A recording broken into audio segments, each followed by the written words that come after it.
you serious?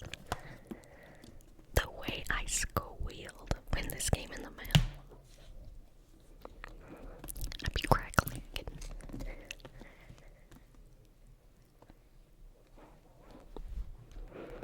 So cute.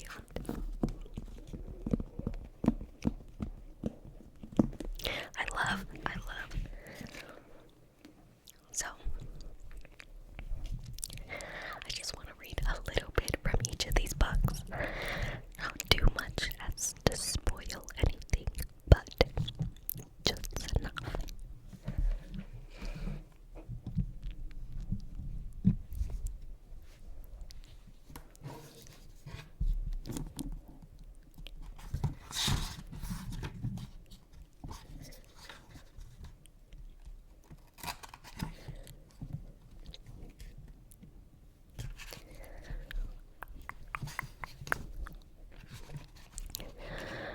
Red, White, and Royal Blue by Casey McQuiston.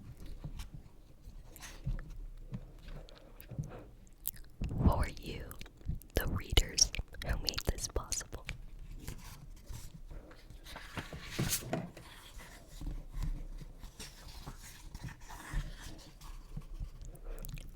One.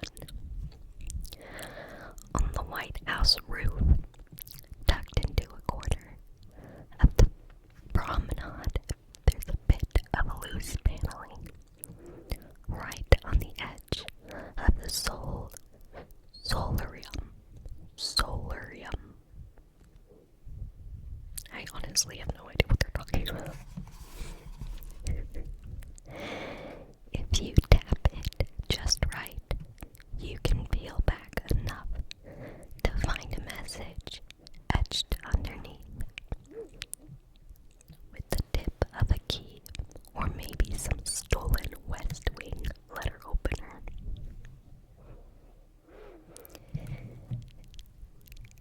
In the secret history of first families and insular gossip, mill sworn to absolute discretion.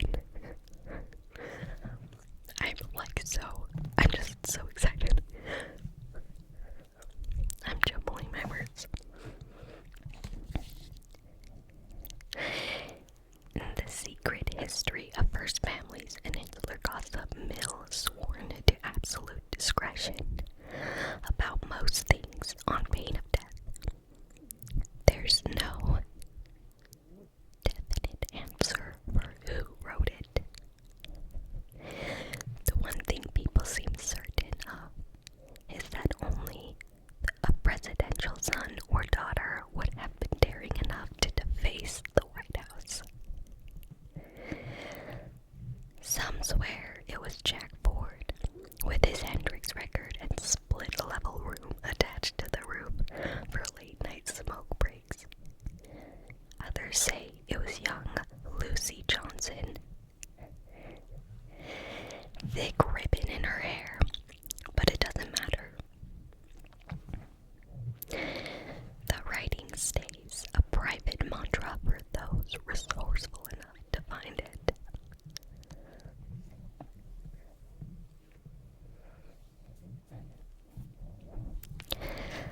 Alex discovered it within his first week of living there. He's never told anyone how. It says, rule number 1, don't get caught. The east and west bedrooms on the second floor are generally reserved for the first family. They were first designated as one giant state bedroom for visits from the Marquis de Lafayette. I probably butchered that. In the Monroe administration, but eventually they were split. Alex has the east across from the treaty room, and June uses the west next to the elevator. Growing up in Texas,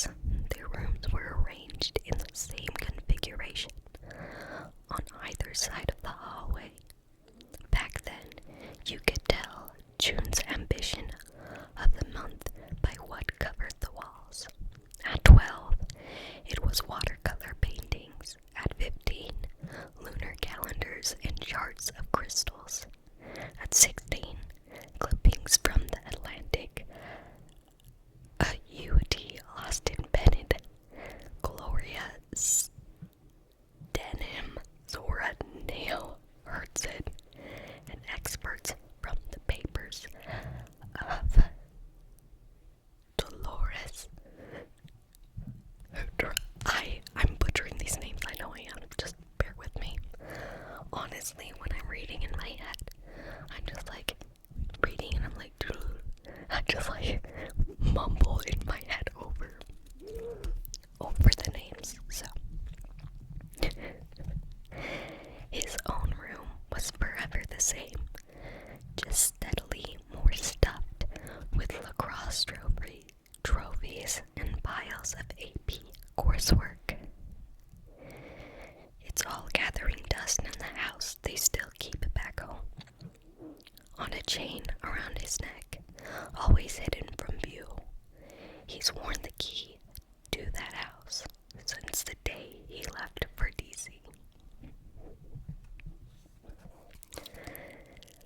I'm gonna stop right there for that one.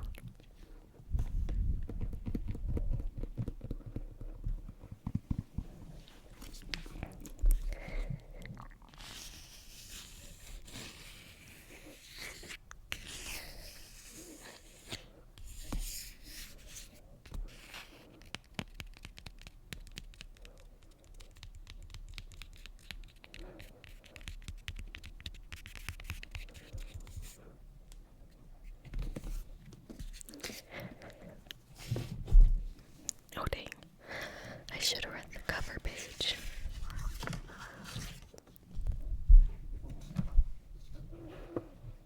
I'm gonna go ahead and read this. Just this section right here. What happens when America's first son falls in love with the Prince of Wales? When his mother became president of the United States, Alex Claremont Diaz was promptly cast as the American equivalent of a young royal. Handsome, charismatic, genius, his image is pure millennial marketing gold for the White House. There's only one problem. Alex has beef with an actual prince. Henry, across the pond. And when the tabloids get a hold of a photo involving an Alex/Henry altercation, US/British relations take a turn for the worst. Heads of family and state and other handlers devise a plan for damage control. Stage a truth between the two rivals. What at first begins as a fake, Instagrammable friendship grows deeper and more dangerous than either Alex or Henry could have imagined. Soon, Alex finds himself hurtling into a secret romance with a surprisingly unstuffy Henry that could derail the campaign and upend two nations. So cute.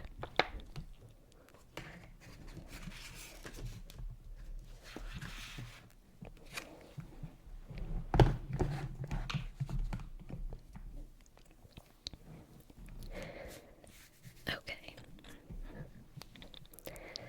This one.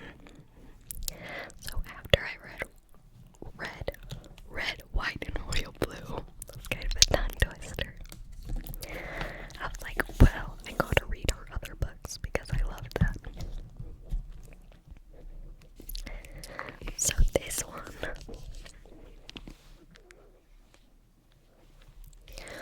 One last stop.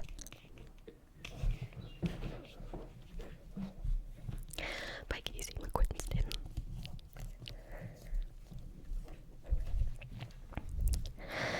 For cynical 23-year-old August, moving to New York City is supposed to prove her right. That things like magic and cinematic love stories don't exist, and the only smart way to go through life is alone.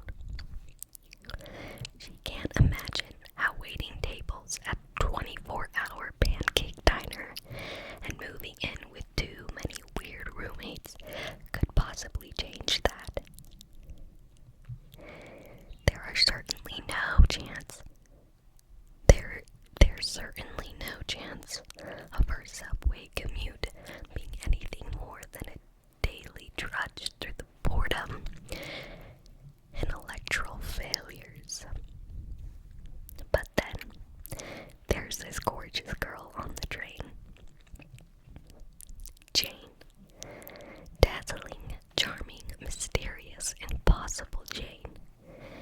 Jane with her rough edges and swoopy hair and soft smile, showing up in a leather jacket to save August morning when she needs it most. August's subway train becomes the best part of her day. But pretty soon she discovers there's one big problem. Jane doesn't just look like an old school punk rocker. She's literally displaced in time from the 1970s, and August is going to have to use everything she's tried to leave in her own past to help Jane. Maybe it's time to start believing in some things after all. Casey McQuiston's One Last Stop is a magical, sexy, big-hearted romance where the impossible becomes possible, as August does everything in her power to save the girl lost in time.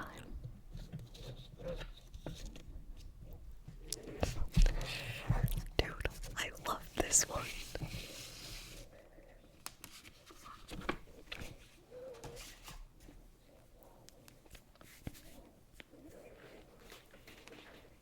The bangs are not banging. Again, the covers on these books, I love it. A time, a place, a person.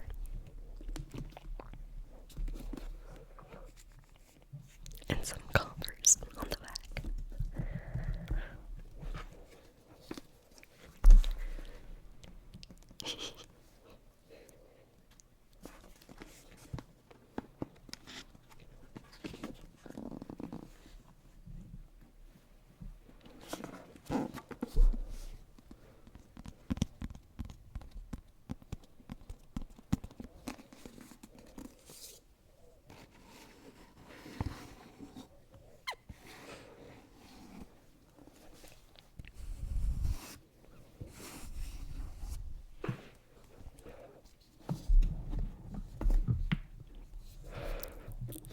I love this one. It's so cute.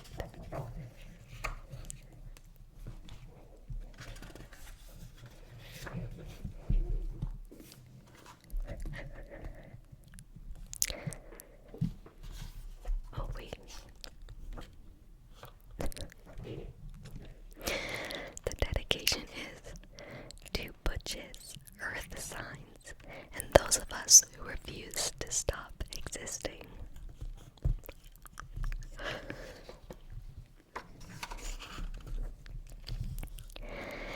Tape to a trash can inside the Popeyes Louisiana kitchen at the corner of Parkside and Flatbush Avenues. Seeking young single roommate for 3BR apartment upstairs, 6th floor, $700 a month. Must be queer and trans friendly. Must not be afraid of fire or dogs. No Libras, we already have one. Called Nico.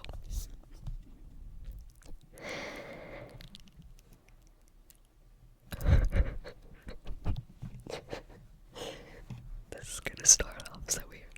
Can I touch you? That's the first thing the guy with the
says, "Hello, my name is Judy Garland."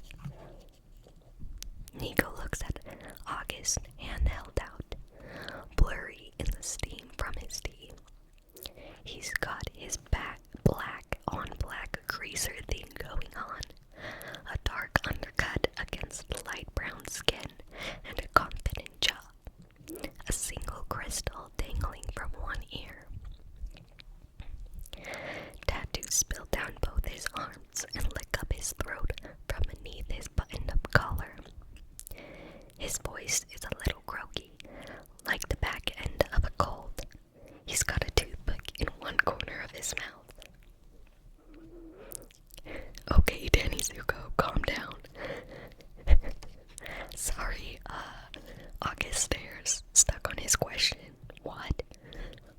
"Not in a weird way," he says, the tattoo on the back of his hand is, I'm not even gonna pretend to pronounce that because I literally don't even know. I can't find it myself here. His knuckles say full moon. Good lord, just want to get your vibe. Sometimes physical contact helps. "What are you, a psychic?" "Yeah," he says matter-of-factly. The toothpick rolls down the white line of his teeth when he grins, wide and disarming. Or that's one word for it. I think I'm gonna stop there with that one. So cute.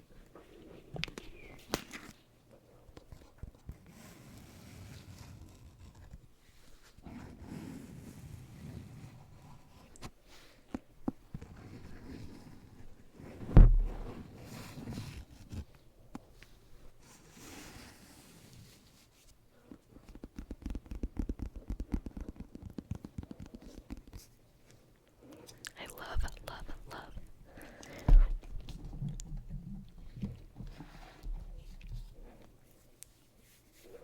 Okay, and the last one.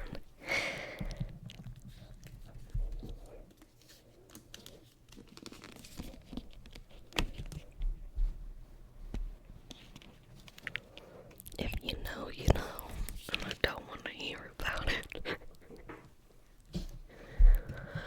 This is Bride by Allie Hazelwood. And she's the #1 New York Times best-selling author of Love Theoretically, which I think I've also showed on the channel. Oops. Passionate and witty and primal in its intensity, Allie Hazelwood's paranormal debut introduces a world as intriguing as its characters.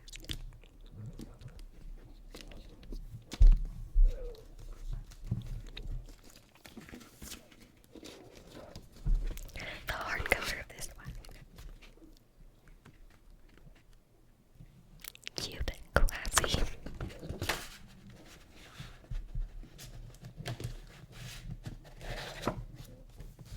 There you go.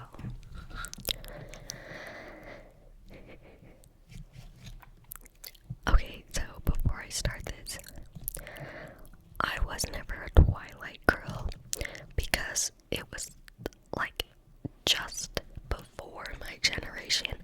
Like my older sisters, they were definitely Twilight girlies. But I'm never like super read into the whole like vampire wolf thing. And I read this one and I thought it was so cute. Very spicy. But cute. A vampire bride and an alpha werewolf form a dangerous alliance in this enthralling new paranormal romance. Misery Lark, daughter of a powerful vampire councilman, is an outcast. Her days of living anonymously among the humans are over. She's been called upon to uphold an alliance between the vampires and their mortal enemies, the Wares. Didn't say that word. Warriors are ruthless and unpredictable, and their alpha, low moral deception.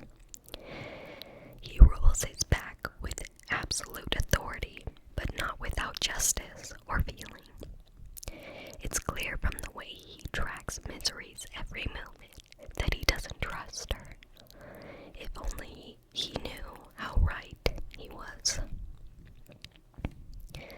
Misery has her own reasons to agree to this marriage of convenience. Reasons that have nothing to do with politics or alliances, and everything to do with the only thing she's ever cared about, and she's willing to do whatever it takes to get back what's hers.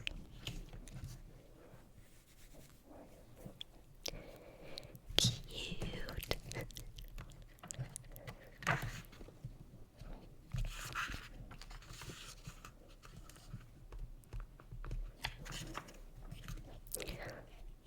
In case you didn't know, she's also written The Love Hypothesis, Love on the Brain, Love Theoretically, Loathe to Love You, Under One Roof, Stuck with You, Below Zero, and then Check and Mate. I've read all of them. I freaking love her guts. She could step on me, literally, and I would thank her.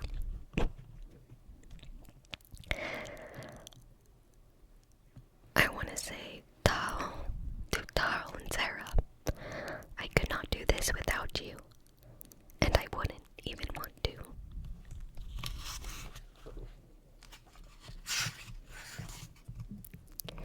Prologue. This marriage is going to be a problem. She's going to be a problem. This war of ours, the one between the vampires and the wares, began several centuries ago, with brutal escalations of violence, culminating amid flowing torrents of fire-colored blood, and ended in a whimper of buttercream cake on the day I met my husband for the first time, which, as it happens, was also the day of our wedding. Not quite the stuff of childhood dreams. Then again, I'm no dreamer. I only ever contemplated marriage once, back in the gloomy days of my childhood. Following a few too harsh punishments and a poorly executed assassination attempt, Serena and I concocted plans for a grand escape, which was going to involve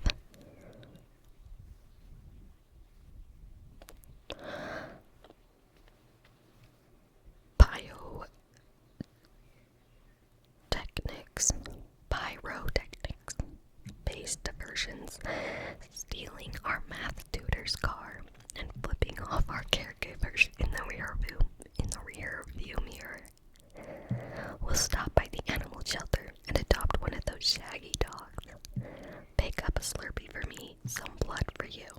Disappear forever into human territory. Will they let me in if I'm not human? I asked.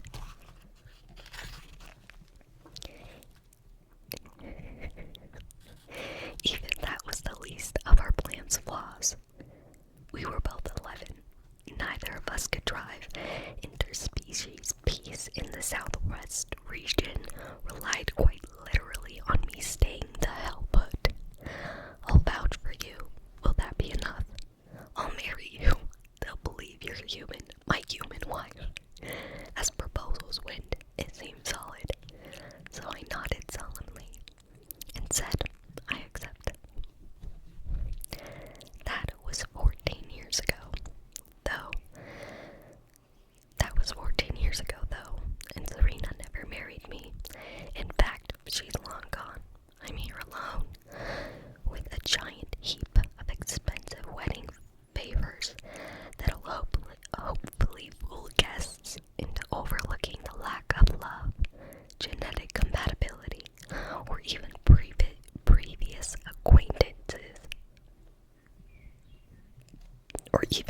acquaintance between me and the groom.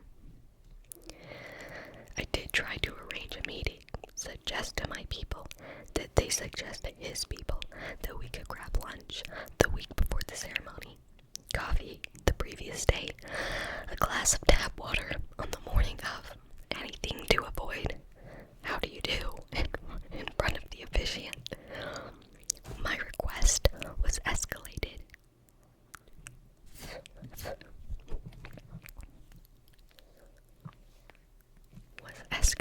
To the Vampire Council and resulted in a phone call from one of its members aside. His tone managed to be polite while heavily implying that I was a cuckoo nut bird. He's aware, a very powerful and dangerous where. Just the logistics of providing security for such a meeting would be.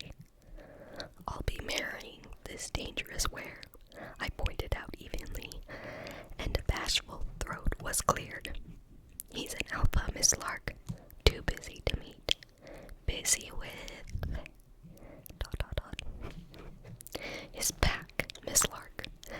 I pictured him in a home gym tirelessly working on his abs and shrugged.